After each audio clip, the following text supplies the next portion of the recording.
Is man evolving or are they devolving? In this video I'm going to be doing a summary of Michael Tsarion's article called A God in Ruins.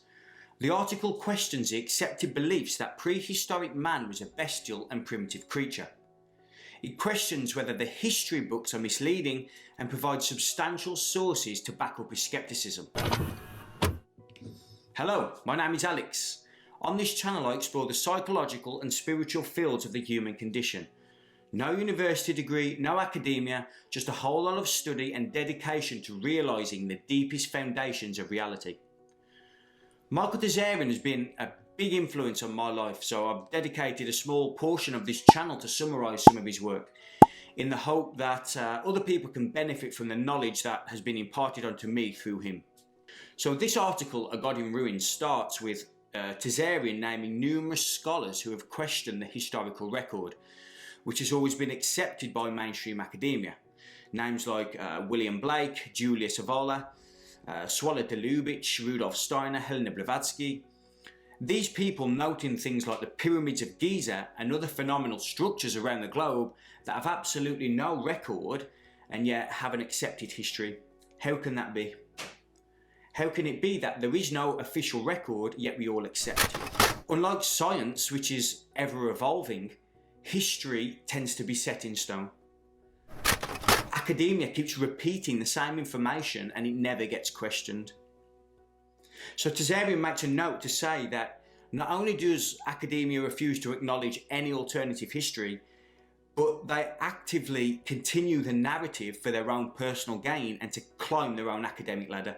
They're not in search of the truth. All they need to do is maintain the status quo for a better career. Tsarion says, quote, "They have it wrong from top to bottom." So the article then goes on to why we should believe that prehistoric man were primitive. Where does that come from? Does it make any sense to believe that in the first place? Or are we just conditioned through, once again, this historical record which basically doesn't exist? There is a quote which stood out to me. Quote, "There have been 1,000 holocausts which have occurred in 1,000 ways and will recur both by fire and by water and by many other means." And that was in the Priests of Egypt to Solon, the father of Plato. It's much more difficult now to quash alternative information about our history. The rise of technology has given seekers access to information that would otherwise be hidden. So in the 40s we had the Dead Sea Scrolls, the Nag Hammadi Library, where the church and the religious scholars just did absolutely everything they can in order to keep the findings secret. And they did manage to do that for, 40, 50 years or so. The article then mentions the underwater shelves around Britain, which confirm the theory of cataclysm, and questions why this isn't being taught in schools, because it isn't hidden. You can find this information all over the internet. But this goes back to what we've already said about academia. It doesn't serve them to tell the truth. It serves them individually to climb the academic ladder. I'll share a link in the description for further research into underwater landmass around Britain. It's been labelled as Doggerland. I mean, they could have chose a better name for that, to be fair. Tsarion then says that it's imperative that we become familiar with the controversial theories of independent scholars outside of mainstream academia. People like L.A. Waddell, John Allegro, Michael Cremo, Charles Hapgood, and others. Of course, these people have been providing alternative histories for a while, but they're just simply dismissed because it doesn't fit the narrative. Another historian is Ralph Ellis. You can watch a podcast I did with him. That should be up there somewhere. The article then moves into the psychological aspect of prehistoric man. Tsarion suggests that the common notion that they lived in sheer terror was a psychological projection, which makes complete sense if it was a rational fear in the face of objective threats in the world. Tsarion questions whether there is also a form of reverence fear, revering the power of nature and the animal kingdom. Perhaps why shamans wear animal skins on their head, pharaohs go on lion hunts. We then move into the great prehistoric monuments, where the article asks about the Great Pyramid of Giza, as most people do. Where did it come from? Who erected it? How did they do it?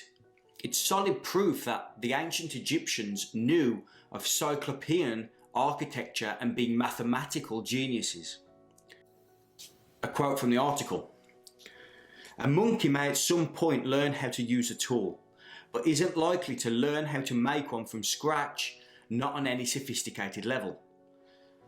A profound comment when you contemplate on what that actually means. It also questions evolutionary theory in general, the Darwinist theory of evolution through monkeys into humans, blah, blah, blah. The Great Pyramid of Giza has 2.5 million blocks of stone. The article questions why it was built. Was it honouring the race or ancestors? Was it to preserve the memory of a great king? I mean, I think personally that has been sufficiently debunked at this point. Tsarion asked whether they were showcasing an idea, and then asked what reason did they create complex symbolic languages. Our ancients must have been rational because their understanding of reality was rational. If it wasn't, then how did they build such incredible monuments with such precision? We tend to judge our ancient forefathers by today's standards, but how developed are we? A quote shared by John Anthony West: "I would sooner take instructions from the builders of the Temple of Luxor than from the creators of the napalm bomb." Well, it's a fair point. There are numerous stories from tribes across the globe speaking of truly civilized people in a golden age for humanity. They're also known as great races, something which aligns quite closely with Helena Blavatsky's work. We'll touch on that a little bit later. Now a section from the ancient Puranas. This is quite long, but it needs to be shared as it's quite an important piece of the article, okay?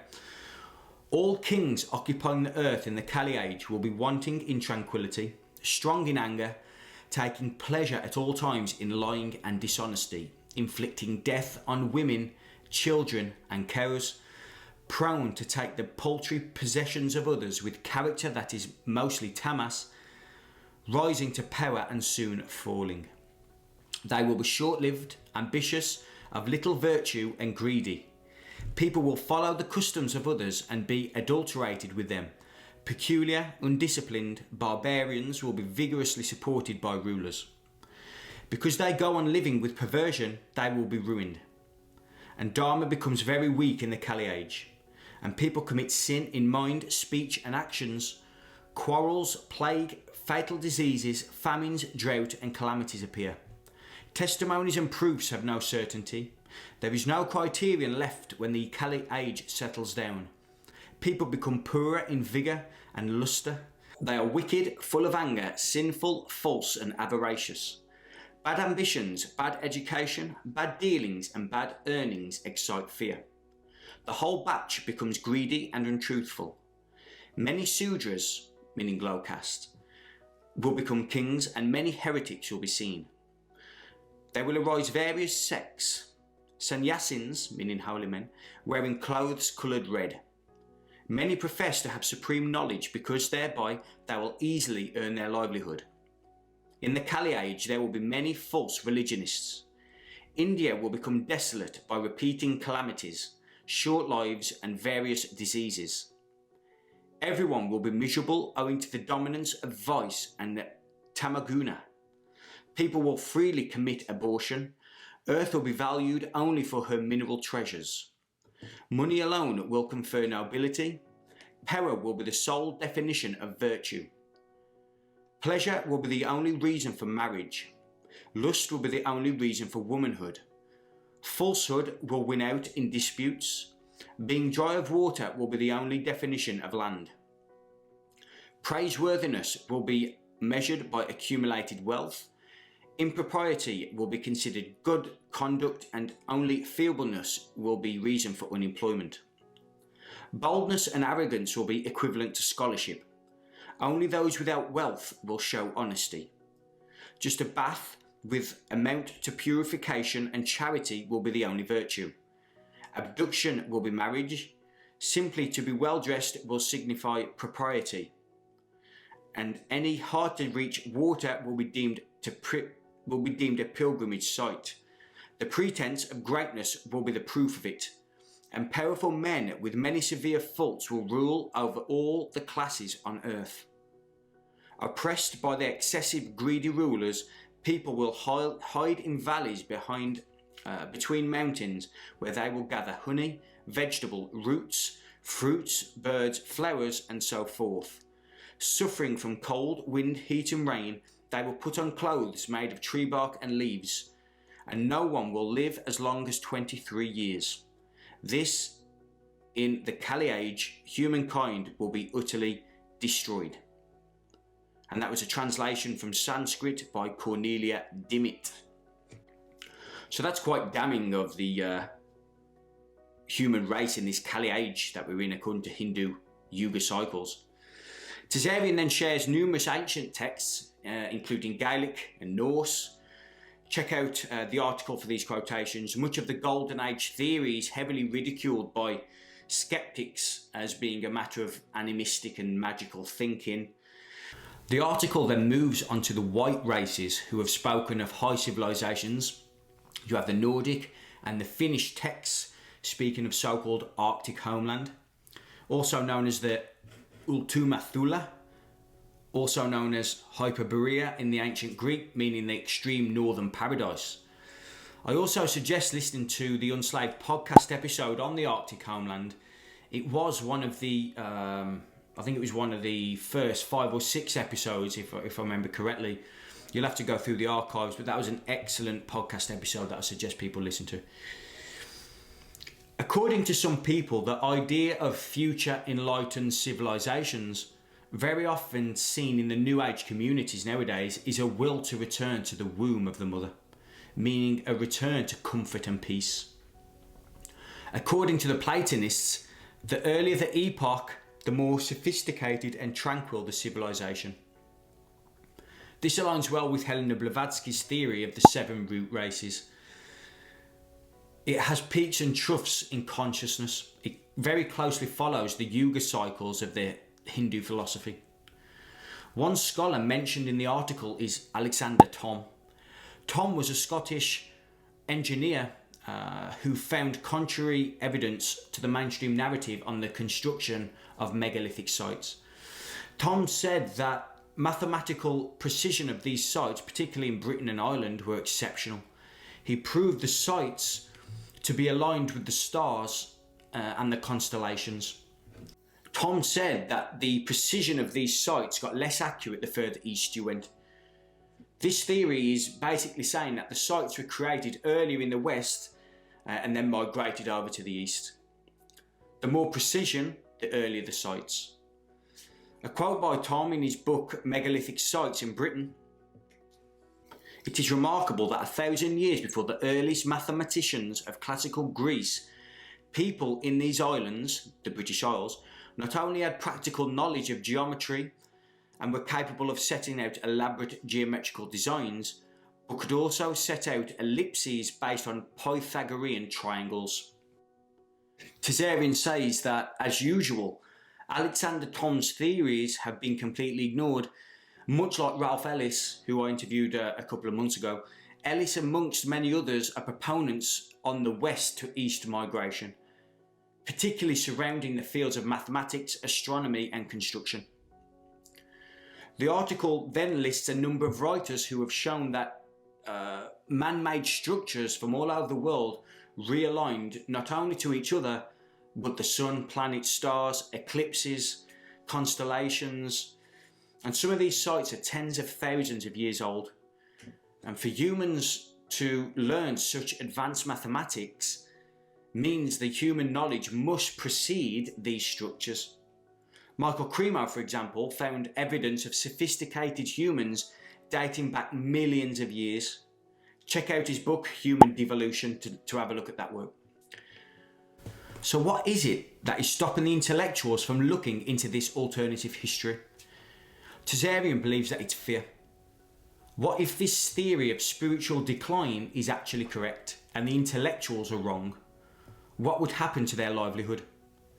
What would happen to their sense of self after realising that their entire life's work has been thrown up into the air and it's completely unknown. It takes enormous courage to look at alternative work like that, which most people don't have that courage.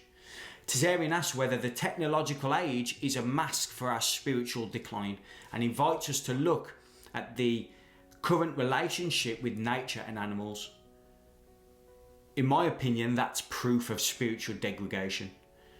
It can't be argued that historically nature has been treated with such high reverence, and now while we are so occupied with technological advances, nature is being ripped apart for money, just for the bottom line and profit. A quote from the article: "For all of our technical prowess and expertise in so many fields, we know inwardly that we're fatally, emotionally and spiritually impoverished." The article then considers the health of modern man. Our immune systems are on the floor. Look what's happened over the last 12 months. Our overall health has never been worse. Why and how are there so many different ailments, pathogens and cancers? Tsarion asks whether this is a sign of an impoverished soul. It certainly raises a lot of questions and needs deeper consideration. We don't even consider these things. Is that a sign of spiritual degradation? It seems it. Why aren't we considering it in academia? Astronomy is another example. Jean Sylvain Bailey discovered that a single homogeneous community of expert astronomers must have lived in Europe or the Near East for at least 100,000 years. And this raises the question about how far back in history do we actually need to go to get anywhere near accurate answers regarding human history? Because we only really know 6,000-7,000 years ago. What about before? What about the Nazca lines in Peru? You can only see them when you're in an aeroplane. What about the hieroglyphics and other ancient languages? What about the sarcophagi in Egypt and Malta, which baffles the brightest engineers to this day? The Baalbek stone in Lebanon, and many stone at the Great Pyramid that cannot be lifted even today by any modern crane. Tsarion points out that the red granite under the Sphinx came from hundreds of miles away. There isn't an engineer or Egyptologist on the planet right now that can explain how they were cut and transported to Giza. Tsarion asks about the complex mining in Africa 100,000 years ago, the cave art from at least 90,000 years ago, and quote, "What about the piece of woven cloth found inside a nugget of amber dating back 25 million years? Why isn't this all over the news? Why don't we know this in mainstream university?" There is another quote shared by Jocelyn Godwin. "Julius Evola believed that humanity is not the result of the ascent of man from mammals, but of a separate origin better called a descent, and the summit from which humanity has degenerated. It was destroyed in a catastrophe, probably due to a change in the inclination of the Earth's axes." That's a very intriguing idea, because there's magnetic shifts going on right now too. What if we are devolving and not evolving as the Darwinian process has been telling us for hundreds of years? What if everything's backwards? And this is what this article essentially does. Scholars who propose the theory of devolution suggest that modern science is a tiny remnant of a much broader wisdom. They believe that we have descended from highly advanced predecessors whose understanding of the cosmos far exceeds modern man, and therefore science today is minuscule in comparison to what it was. And in closing, Tsarion once again asks, what would happen if this theory was taken seriously? If we are in a prolonged spiritual declination, when does that end? Is it when we destroy ourselves? Will that be the last great high humanity has before its own inevitable cataclysm? If you want to listen to my conversation with Ralph Ellis, who was mentioned a couple of times in this article, once again that should be up here somewhere, Ralph talks about the west to east migration and also puts biblical stories into the historical record, which is a fascinating conversation we had. Be sure to check out the article itself. You're going to pick up things I've missed, I'm sure. Also check out the other summaries in this playlist that I've put together. Hit that subscribe button for more content similar to this. And remember, your attention is incredibly sacred. Spend it wisely.